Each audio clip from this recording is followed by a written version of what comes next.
clip is in. Serious day. Good morning, gorgeous people who live inside of my phone. It is a serious day to be in my craft studio. I'm following up on my last video talking about how I was on opening an Etsy store, and some of the designs and things that I've made up will require a lot of embroidery. So I have a lot of embroidery to be working on. Some of these have been kind of like R&D experimental pieces, and some of these I think are working out well enough to actually go in the store, which is awesome. I really love doing embroidery because it's something that I see myself improving at every single time, whether it's in choosing colors or creating designs or the actual act of stitching and making things just look more and more professional. So I have one piece that I have finished, which I'm excited about, and I need to work out how to do product photography, which is not my strong suit, I can tell you. I also have plans to, at some point this week, film a video about redesigning my at-home studio, because as usual it's a mess and there's a million things on my floor and on my desk. But a big problem that I have had with working out how to design that and kind of make it aesthetically appealing, because it is in the middle of the house, has been like, how do I even work? How do I like to work? What do I need kind of around my desk, easy to grab? What can be in shelves and cupboards? What can be up high, far away, because I don't grab for it that often. And I have been working all of that out slowly. So some of this setup will be staying how it is. I've been starting to work out this little, it's going to be a filming background, but right now it's ugly, but that will be another video. And then here we have the beginnings of some stump work. So this is going to be butterfly, run out of gold thread, so I've got to go to the craft store right now and grab some of that.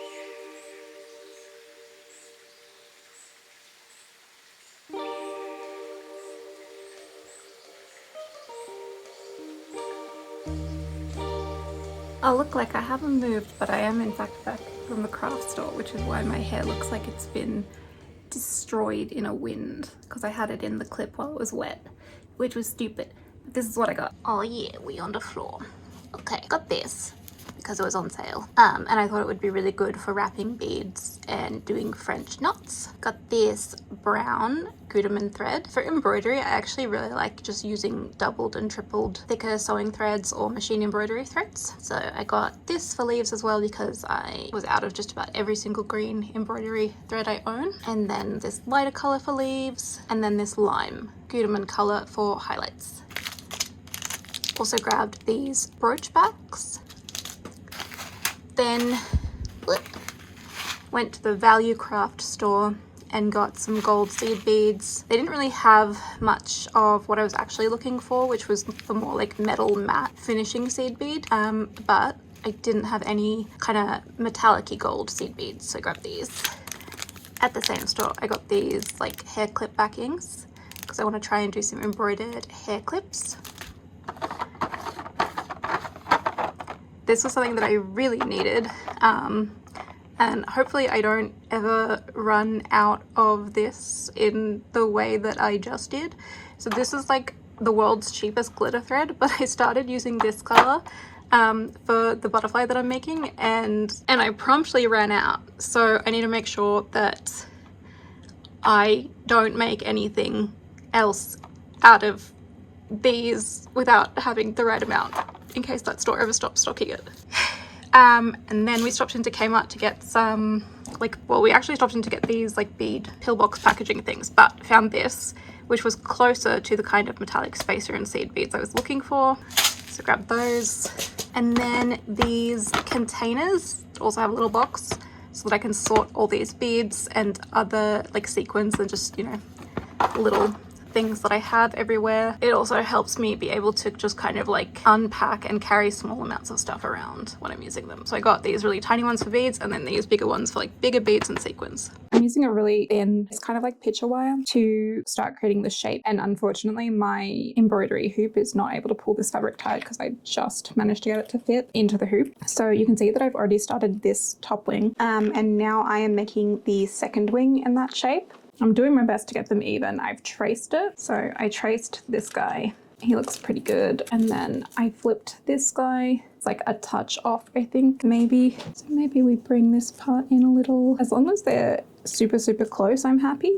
They don't have to be 100% perfect because I highly, highly doubt that butterfly wings are 100% perfect in nature in general. It is important to remember though that these guys need to be flipped. So you need one that goes that way and one that goes that way. And then you're going to need to do the same with your bottom wings. This is going to be the pattern for my bottom wings when I get up to that later. This, I think, is an embroidery needle. Most of the hand sewing that I'm doing at the moment is with an embroidery needle. And then this is a rayon Gutermann thread, which I think is for either an overlocker or machine embroidery. And I'm doubling it over and I'm twisting the top so that it's easier for me to get through the needle hole. And that gives me just a slightly thicker thread that's closer to like a strand of embroidery floss. I'm knotting the end, and this is basically to attach the wire. I just start couching it into place. It is through that couching process that I will refine the shape a little bit of the wire and try and get it as exact as I possibly can against my markings. I'm coming up through the back and trying to get as close as possible,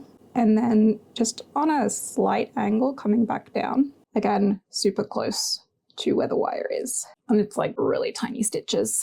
This part doesn't need to be really close together. You can see up here, there's quite a few gaps where the pink thread is because I go over it with this gold thread. And that one got a touch tangled. So I'm just pulling the tangle out. It'll feel really like loosey-goosey at first, but eventually it will feel really taut once it's in. And you can go over the same area a couple times if you want. I've found that with my satin stitch, having that slight angle on it is really, really helpful for making it smooth. This is only something that I have worked out in the last 2 days because over the weekend I decided I'm now an embroiderer and all I do is embroider. Wait till next week when I decide I'm a wood turner. I also do come up through this wire is twisted. And I also do come up through the twisted wire, like between the wires every now and then, which I think adds just a touch of security. Work that section on each wing rather than finishing an entire wing first. You can also couch a lot closer together if you want. I don't think that there is anything wrong with doing that. Once you're at that couching point, using that to refine the shape a little more, getting closer into directly where my markings are. Because once the wire is held down a little bit better, I think it's definitely easier to bend everything into place. And just like when you're painting, turn your canvas. I feel like there's more of a flip on my top one than I'm seeing back here. Like that goes in even further before coming out here. Oh boy, I wish I could get the fabric in a little tighter. Probably should have gone over this with a little bit of acrylic paint or something to properly mark this out, or like a final Sharpie or something, because one purple disappearing ink pen and then one blue disappearing ink pen, probably not the best.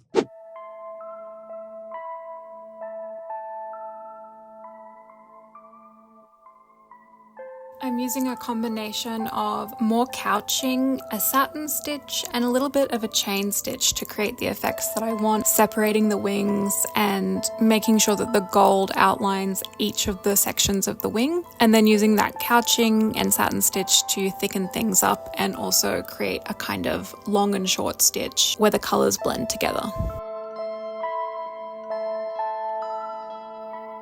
And then I found that someone was particularly curious about this project, or maybe it was just nearing his dinner time.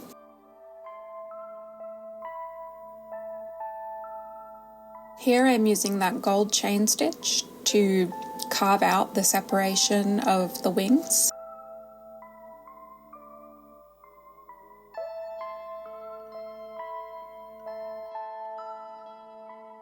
And this fuchsia pink that I go in with first is actually from the brand Decora, and it's technically an overlocking or decorative top stitching thread.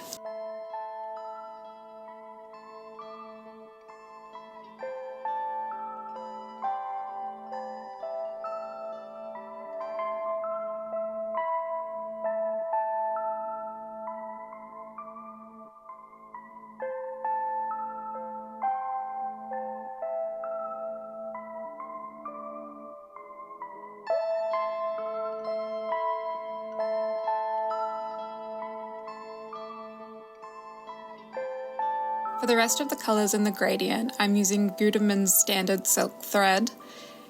It's a thicker kind of machine sewing thread, that's also really strong and comes in a wide variety of colours. And I really like using machine sewing thread for my embroidery because I find that particularly when trying to create gradients, you can get a nicer flow effect in the colours.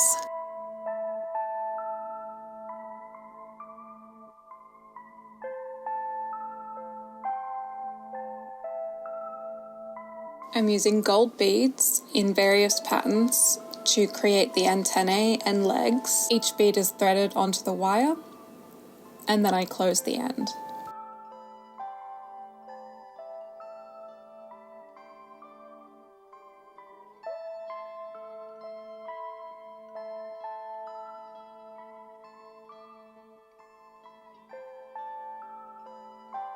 To get the butterfly body to look a little bit more like the thinner oval shape of a real life butterfly, I'm sewing this dark brown thread through the body, through each side, and kind of squeezing as I sew to fold it over and create that roundness.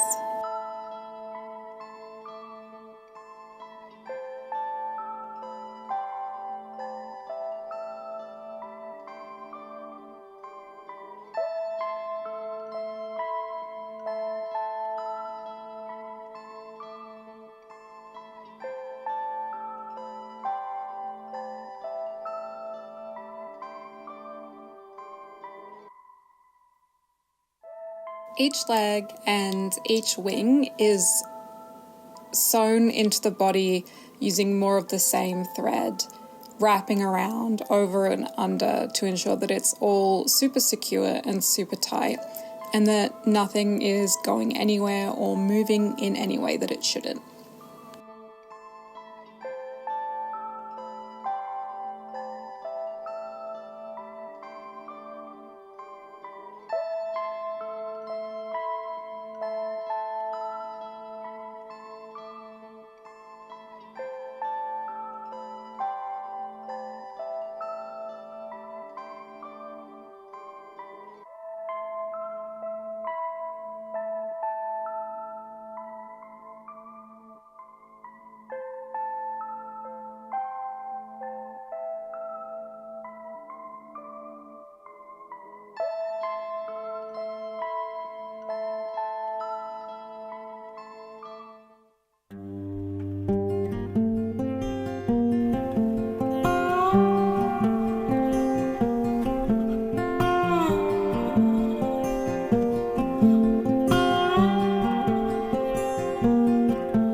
Do I put a clip in him that makes him something like a Christmas tree ornament, or do I potentially make him a hair clip because like this would look so freaking cute in hair?